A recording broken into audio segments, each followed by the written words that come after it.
The curfew is ending. Another night of fear is over. Dawn in Kampala. Nighttime killings have been a commonplace since Amin's regime collapsed in anarchy last April.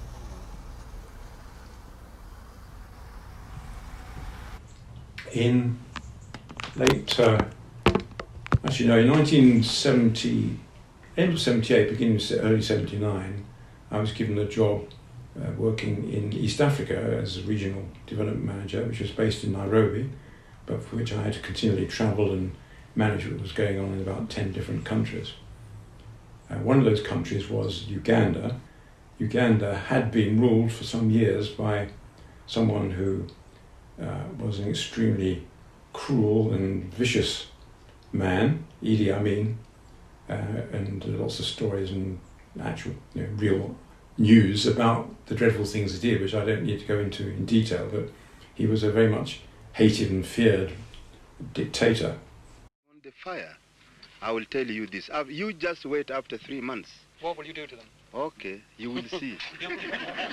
However, the surrounding countries by beginning of 79 had decided that he was too much of a risk to them and that they would find some way of overthrowing him. So the Tanzanian army invaded Uganda from the south, and they met up along the way with quite a lot of guerrilla and local sort of freedom army groups who were also anti-Amin.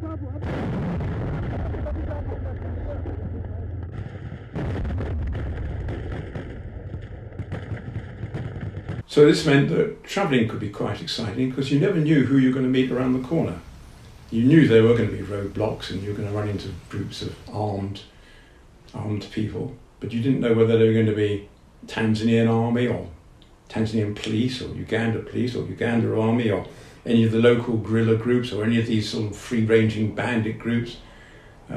So you just didn't know what you might face. And so we're driving sort of reasonably carefully. We came around the corner in the sort of thick undergrowth, and suddenly saw across the road in front of us, across the traffic light of us, a couple of oil drums and a large wooden sort of beam just placed across the drums to block the road. And I was driving the car at the time because we used to take turns of that. So we stopped and looked around because no sign of anything. And then just up by the oil drums, a bit of the jungle bush at the side began to sort of like move, and obviously somebody was pushing their way through. And this guy sort of came out onto the road in front of us. He then started coming down towards the road, towards his AK-47, his automatic rifle, sort of under his arm.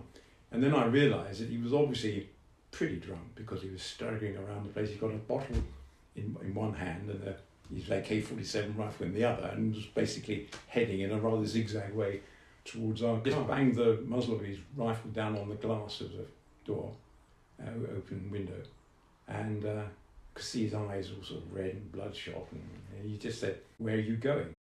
"Right," he said, "I want you to give my friends a lift to that town."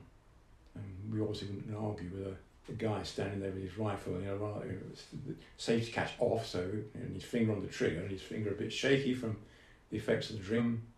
So you don't argue. So we said, "Yes, okay." And he said, "I've got 3 friends who want a lift." So, okay. So he went off and shouted out the bush, and these 3 guys came out, and they were in just as bad a state as he was. And they came down, and they got in the back of the car, sort of crossing the line of 3, sitting in the back behind us. And then as we were going along, banging and crashing from pothole to pothole through the mud, I increasingly felt something a bit cold.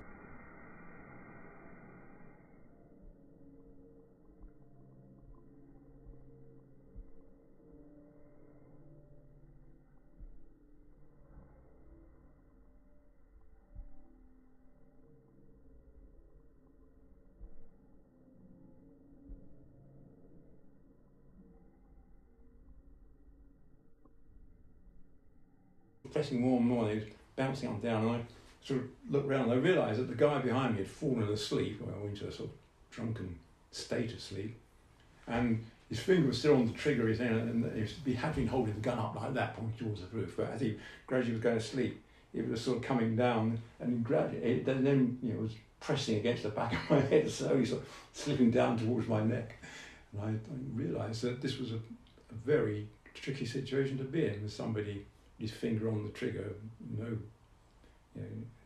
safety catch on it or anything. So I've never driven so carefully in my life. I mean, I have the reputation of the whole driving perhaps more quickly than some people would like.